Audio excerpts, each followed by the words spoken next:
कारण आपला नादच लय अवघड आहे. आपण एक तर कोणाच्या आद्यात नसतो मध्यात नसतो आणि आपल्या वाटात आला की आपण काटा काढ्याशिवाय असे बोलणारे लय असतात ना. आपण कशातच नसतो पण आपल्या नादाला आल्यावर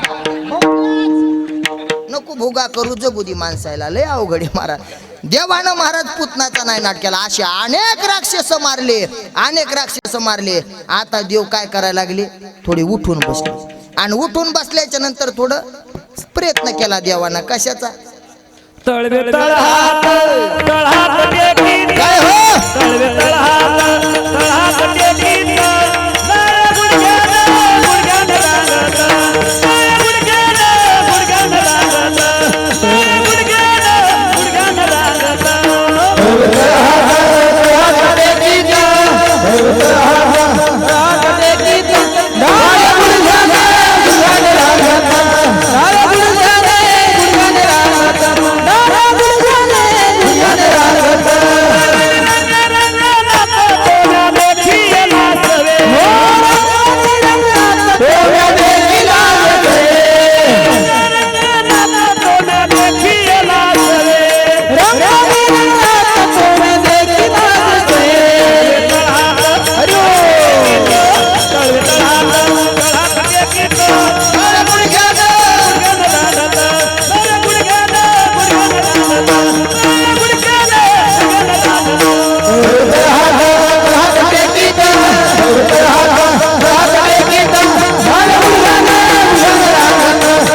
रांगत कसं रांगत होता?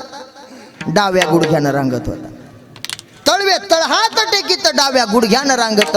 म्हणून सुद्धा पहा देवाचं चरित्र ऐकावं का? कालच महाराजांना वर्णन केलं आमच्या गावामध्ये. जर पोरग डाव्या गुडघ्यानं रांगत असलं तर समजावं म्हातारपणी आपल्याला काळजी करायची गरज नाही. लेकरू आपल्याला सांभाळतंय. लेकरू रांगायला लागलं की लिहून ठूत जा, नाही तर आता मोबाईल शूटिंग काढून ठूत जा. खोटं आहे का खरं आहे बघण्यासाठी. डाव्या गुडघ्यानं रांगायला लागलं की समजावं हे लेकरू आपल्याला सांभाळते. आणि जर लेकरू उजव्या गुडघ्यानं रांगायला लागलं की समजावं आपला मुक्काम पोस्ट शेतामध्येच आहे. लग्न झालं की ते बायकोलाच म्हणणार तू म्हणतीस तसं. म्हणून आधीच आपल्याला मला वाटते झोपडी बांधण्यापेक्षा गावात घर बांधण्यापेक्षा रानात बांधून ठेवा. कारण लेकराचं लहानपणापासूनच आणि आपल्या इकडं म्हणे नो लेकराचे पाय हे पाळण्यापेक्षा थोडं पुढे तुम्ही पाळण्यात बघत. हे रांगताना लक्ष राहू द्या, पण रांगताना आपण लक्ष ठुतत नाहीत ना महाराज. अहो कथा कीर्तनामध्ये एवढं ज्ञान भेटतंय, फक्त ते लक्ष देऊन ऐकलं पाहिजे. पहा बरं आता म्हातारपणाचं आज गोरदर वर्णन केलंय. उजव्या गुडघ्यानं रांगायला लागलं की पण कसं आहे आता का लेकरं बी लय विचित्र आले. तो लय विचित्र येतं. उजव्या नाही डाव्या नाही बेंडकी सारखे फडकायला लागले. अरे ते रांगणं तरी कसं समजावं. मग आता काय करावं? मग तर समजावं दुपारी याचाच कार्यक्रम. कारण मेळच लागणं झालाय महाराज. मग आता काय करायचं? डाव्या गुडघ्यानं रांगायला लागले देव. आणि देव आता थोडस बोबडं बोबडं बोलायला लागले. देव बोबडं बोबडं बोलायला लागले. देवाला 2 दात आले. किती आले? 2 दात आले. आणि 2 दात आल्याच्या नंतर आता मुरमुरे खाला लवकर सोडावं लागलं. हा देवाला 2 दात आले. आणि 2 दात आल्याच्या नंतर महाराज देव बोबडं बोलायला लागले. काय बोबडं बोबडं बोलायला लागले. आणि बोबडं बोलत असताना लेकराचं बोलणं एवढं भारी वाटतं, एवढं भारी वाटतं महाराज. जशा गवळणी पाहायला आल्या, गवळणी पाहायला आल्या की देवानं त्याला बोलावं, देवानं त्याला बोलावं आणि कृष्णानं त्याला बोलावं. कृष्णानं बोलत असताना त्या गवळणीनं माझ्या देवाला पाहावं. देवाला पाहिलं की महाराज त्याच्या मनामध्ये एक विचार यावं, देवा अरे तुझं एवढं रूप पाहिलंय, आता मी घरी जाऊ तरी कसं? हरिले माझे हरिले चित्त, हरिले माझे हरिले चित्त, हरिले माझे हरिले चित्त, हरिले माझे हरिले चित्त, हरिले माझे हरिले चित्त, हरिले माझे हरिले चित्त, हरिले माझे हरिले चित्त, हरिले माझे हरिले चित्त, हरिले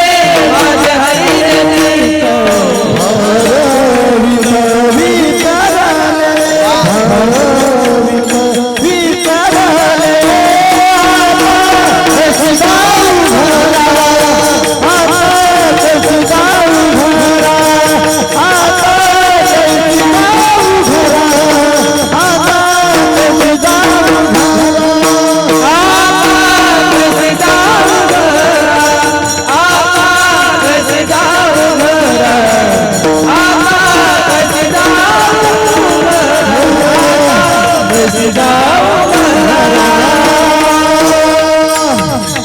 भगवंतानं चित्त हरलं आणि एकदा काय महाराज माणसाचं देवाजवळ चित्त लागलं तर अजिबात घरी जाऊ वाटत नाही. आता समजा एवढं आपल्या कथामध्ये कीर्तनामध्ये तुम्ही एवढं तल्लीन होऊन कीर्तनात बसलात आणि एवढं तल्लीन होऊन कीर्तनात बसल्याच्या नंतर सहज तुमच्या सासूबाईन म्हणावं, अगं आपलं दळण धुवाचं राहिले, जाय बरं तू तिथंच बसून आपल्या वाट्याहून टळक ऐकू येते, तिथं जाऊन ऐक. असं वाटतंय सासूला चालू कीर्तनामध्ये बुग्गाच करावं सासूचा. कशामुळं? कारण आता मन इथं लागलेलं आहे आणि इथून तिथं जाऊ वाटत नाही. मग हे जगाच्या मालकाला पाहिलं महाराज, जगाच्या मालकाला गवळणीनं पाहिलं आणि सांगितलं, हरीने माझे हरिले चित्त. आता देवा भार वित्त विसरले, मला घरी जायचंय. माझ्या नवऱ्याचा सुद्धा मला विसर पडला, आता सर्वांचा विसर पडला. आता कैशी जाऊ घरा नोहे बरा हा लौकिक. कारण महाराज एकदा देवाच्या नादी लागलं की लोक नाव ठेवायला चालू झाले म्हणून समजायचं. कारण तुकोबरायचं जीवन बघा, प्रत्येक संताचं जीवन बघा, एकदा देवाच्या नादी लागलं की लोकांना नाव ठेवायला चालू करा. माझ्या मीराबाईनं देवाचं भजन करावं आणि मीराबाईनं भजन करत असताना लोकांना नाव ठेवावं माझ्या मीराबाईला. बघ घुंगरू बांध मीरा नाची रे, बघ घुंगरू बांध मीरा नाची. पायामध्ये घुंगरू बांधून मीराबाईनं नाचाव महाराज, पण लोकांना नाव ठेवा.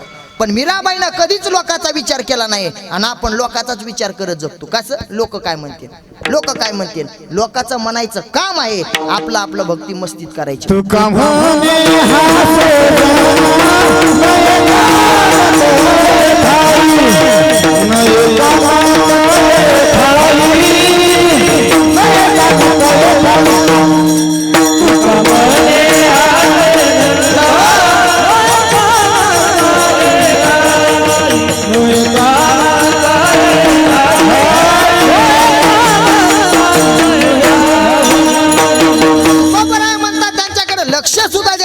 कारण देवाचं चरित्र एवढं आगाध आहे की त्या चरित्राचं ऐकलोत महाराज की आपलं चित्त हरवून जातं.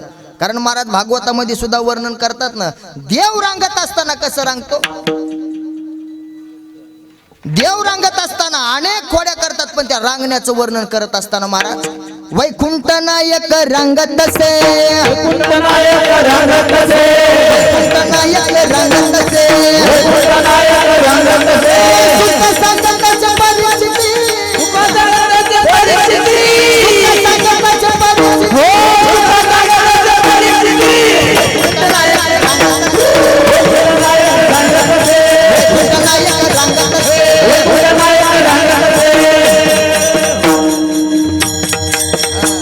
देवळगावचे लय उपकार येतात. आता तिथंच काल्याच कीर्तन झाले, पुन्हा इथं काहीतरी नवीन भांडवल करावं लागतं. रात्री 3 वाजता अभ्यास करीत बसलो, पण काय काय प्रमाण हातावर लिहून आणावं लागतात महाराज.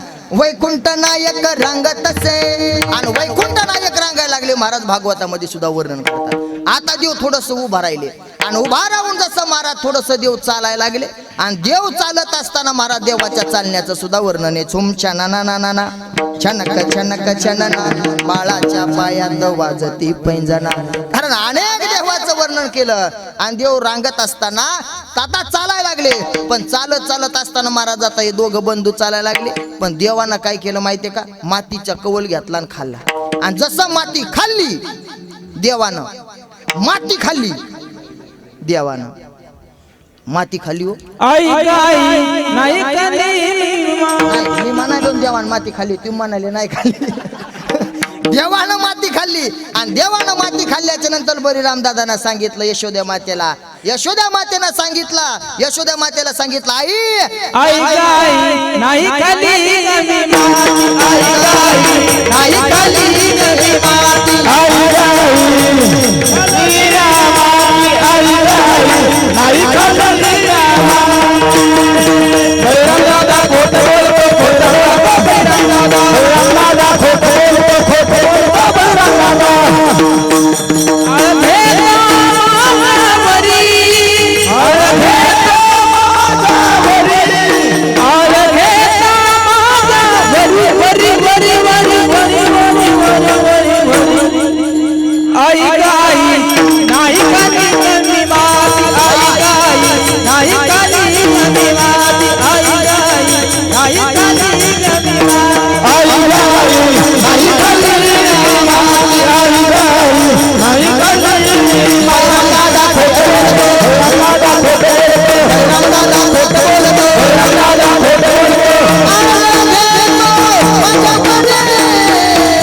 माती खाल्ली नाही, मी माती खाल्ली नाही. पण ज्या वेळेस महाराज यशोदेनं तोंड उघडायला सांगितलं तर देवाला, देवाच्या भगवंताच्या तोंडामध्ये सर्व हे पृथ्वी, सर्व जग दिसल्याच्या नंतर सांगितलं हा कोणी साधारण नाही महाराज, हा महापुरुष आहे. भगवंतानं आपल्या पोटी अवतार घेतलाय. पण लगेच देवानं चमत्कार केला आणि ते ध्यानातून टाकून दिलं. सांगितलं हिच्या जर ध्यानात असं राहिलं तर मला माईचं प्रेम भेटणार नाही. कारण महाराज माईसाठी लेकरू कधीच मोठं नसते, माईसाठी लेकरू कधीच मोठं नसते. पण देवानं अनेक खोड्या केल्या, अनेक खोड्या केल्या महाराज. अशा खोड्या आपण लई वेळेस ऐकलेल्या येतात भागवत कथेमध्ये बी. अनेक खोड्या केल्या. सगळ्या गवळण येऊ लागल्या, गाराने सांगू लागल्या. आणि एक गवळण म्हणली कसा येतो बघत येत माझ्या घरी. देवानं सांगितलं तिच्या घरी 100% जायचंय. पण जात असताना काय केलं देवानं, गेला लोणी खाल्लं आणि आपल्या पूर्ण अंगाला बी लोणी लावून ठेवलं. आपल्या पूर्ण अंगाला लोणी लावून ठेवलं. आणि देवाचा तिनं हात धरला. चल म्हणले आता यशोदेकडे. लई बोलत तिनं चल म्हणे यशोदेकडे. पण हाताला लोणी लावलं होतं. देवानं हात काढून घेतला आणि तिच्या नवऱ्याचा हात तिच्यात दिला. नवऱ्याचा हात दिला आणि महाराज देव पळत गेले आणि यशोदे मातेजवळ जाऊन थांबले. हे लगेच वाढायला लागली. चल म्हणे, लई बोलत होती ना तू ही माय, चल आता दाखवते तिला हिंगा, दाखवते तिला. चल म्हणे, चल म्हणे. जसं गेला जवळ गेले म्हणे यशोदेला आवाज दिला, यशोदे बघ तुझा कृष्ण. आणि बघ तुझा कृष्ण म्हणल्याच्या नंतर नवऱ्याचा हात वरी झाला. आणि हात वरी झाल्याच्या नंतर ती म्हणली माय कोण आहे. यशोदेनं सांगितलं तूच नीट बघ ना, डोळे अजून मोठे कर, नाही तर मग चष्मा घे. हा म्हणे बघ कोण आहे. पण इथं कोण आहे, तिथं कोण आहे. ते म्हणले इथं कृष्ण आहे. मग इथं कोण आहे. त्या म्हणला मीच आहे ना. काय बाबा तुला तर लक्ष बी ना वा आपलं, मीच आहे ना. आणि ती म्हणली तुम्ही कापासून माझ्या हातात. जसं लग्न झालं तसं तू याच हातात आहे म्हणला. मी मला कोणाचं ऐकूच येईना, तू याच हातात आहे पहिल्यापासून. आणि तू म्हणते की तुम्ही कापासून माझ्या हातात. आता काय बोलणं झालं का. माईला माय म्हणलं नाही, बापाला बाप म्हणलं नाही, भावाच्या डोक्यात काठी घालायला निघालो मी. तू याच हातात आहे म्हणला मी पहिल्यापासून. ती म्हणली पण आता बी का. म्हणला मग मी तुला कवापासून म्हणायलो मीच आहे, मीच आहे. तू म्हणून लागलीस बघते ना, तू असू नाही तर तू हा बाप असू. बघते ना तू असू नाही तर तू हा बाप असू. मी तर म्हणू लागलो मीच आहे. आता हाणणार तर नाहीस ना घरी गेला. आता म्हणतो चटणी करते. आता अपमान झाला ना महाराज. यशोदे मातेनं असे अनेक गाराणे आले. आणि गाराणे आल्याच्या नंतर आता यशोदा माता कदरल्या. म्हणल्या आता 2 वाजले ना, आता नाही बाबा. मुरमुऱ्याचं पोतं बी आलं आपलं, ते बी आलं. माग सत्काराच्या बी चिट्या आल्या. आता म्हणून आता मात्र का ना आता आवरावं लागतं म्हणे. उद्या जाईल तू राहणार सब घेऊन या गोधना. उद्या जाईल तू राहणार सब घेऊन या गोधना.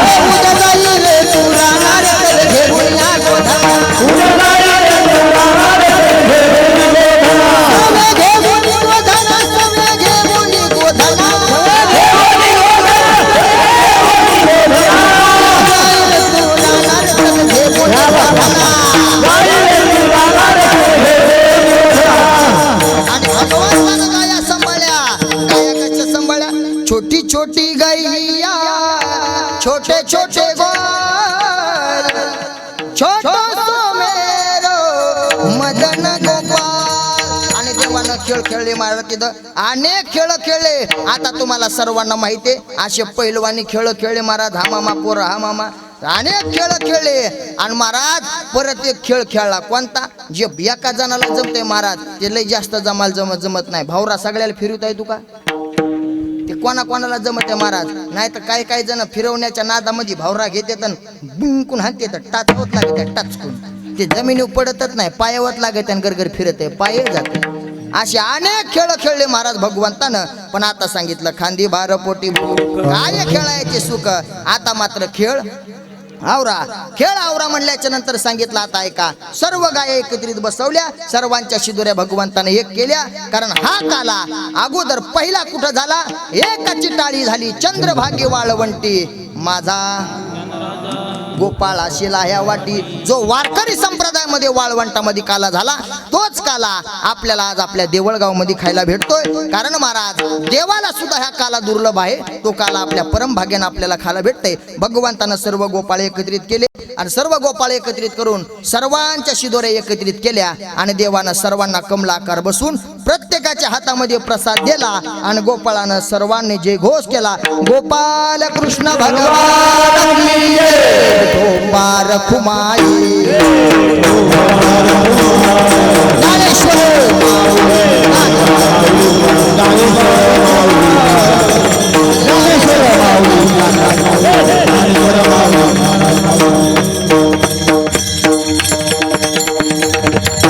हरिने माझ्या आरवित विसरले, आता कैशी जाऊ घरा नोहे भरा लौकिक. गवळणीनं सांगितलं, देवा आता तुझ्या आम्ही नादी लागलोत ना, अख्खं गाव आम्हाला नाव ठेवायला लागले. त्यावेळेस देवांना सांगितलं, आता लोकांचा विचार करायचा नाही, कारण जो मला शरण येतो त्याचा विचार करायला मी सक्षम आहे, तुम्ही लोकांचा विचार करायचा नाही. मग तुकोबराय म्हणतात, पाहिले पाहि परतोनी, आता परत घरचा विचार करायचा नाही. एकदा देवाला शरण आलं की महाराज भगवंताशी लीन व्हावं. अशी धावत्या वेगामध्ये आपल्याला जसं ज्ञानोबराय तुकोबरायनं बुद्धी दिली तसा बोलण्याचा प्रयत्न केला. कीर्तनात साथ संगतीसाठी महाराष्ट्रातील सर्व गुणीजन मंडळी, महाराज मंडळी, आपल्या गावातील थोर महारथी महाराज मंडळी सर्वांचे चरणतमस्तक होतो. आमचे शिष्टीमौली दादा त्याच्याही चरणतमस्तक होतो. आणि गेले 7 दिवस आपल्या या 7 दिवसाच्या सर्व आपल्या चॅनलवरती ज्यांनी प्रसारण केलेलं आहे, यूट्यूब चॅनल आमचं नाद कीर्तनाचा, एवढं सुंदर चॅनल, एकदा ह्या चॅनलसाठी जरवाट स्वरांवर टाळ्या वाजवा. तसंच एक नानाई चॅनल सुद्धा त्यांचं आहे, आमचे पिपरीचे दादा, ते सुद्धा गेले 7 दिवस त्यांच्यासोबत येतात. आमचे संतोष भाऊ असतील, कारण महाराज अपेक्षा कधीच कशाची नसते, फक्त एवढाच त्यांचा हेतू आहे की आपल्या जवळचा महाराज सुद्धा कधीतरी मोठा झाला पाहिजे. कारण त्यांना बरेच महाराज फोन करतात, कारण एकमेव असं चॅनल आहे परमेश्वर महाराज की ज्यांच्या चॅनलसाठी स्वतः वसंत गडकर दादा, संत चरणरज वसंत गडकर दादा कोणालाच यूट्यूब चॅनल लावू देत नाहीत, पण यांना फोन करतात.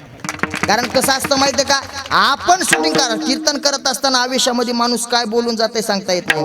त्यांचं एकदा कीर्तन झालं की ते म्हणतात, महाराज आम्हाला कमीत कमी 15 दिवस लागतील व्हिडिओ टाकायला. कशामुळं? आमच्यामुळं तुम्हाला त्रास नाही झाला. एक ना एक शब्द चालून महाराज, जसं गहू निसताना खडा गेला की काय होतंय, पीठ करकर लागत आहे, तसंच होतंय. त्याच्यामुळं ते असं एडिटिंग करून व्यवस्थित हे करतात. त्यामुळं कुठलाच त्यांना अपेक्षा नाही, कुठलाच त्यांना अहंकार नाही. असे असणारे आमचे संतोष दादा 7 दिवस त्यांनी सेवा केली. तुम्ही श्रोते मायबापांना 7 दिवस आपण श्रवणाचा आनंद घेतला. तुमच्याही चिन्हतमस्तक, सर्वांच्या चिन्हतमस्तक, सप्ताह कमिटी मंडळ, सर्व जे काही आता मन धनानं पंक्तीवाले अन्नदाते असतील, आता त्यांचा सत्कार होणार आहे. बऱ्याच जणांचे सत्कार होणार आहेत. म्हणून सर्व सूचना होईपर्यंत कोणीही जागा सोडणार नाही. सर्वांना विनंती आहे, अजून आपल्याकडं एक 20 मिनिटं सर्वांनी द्यावं, ही सर्वांना विनंती. कोणी जागा सोडणार नाही. काल्याचा अभंग होईल आणि सर्व टाळके खाली बसतील.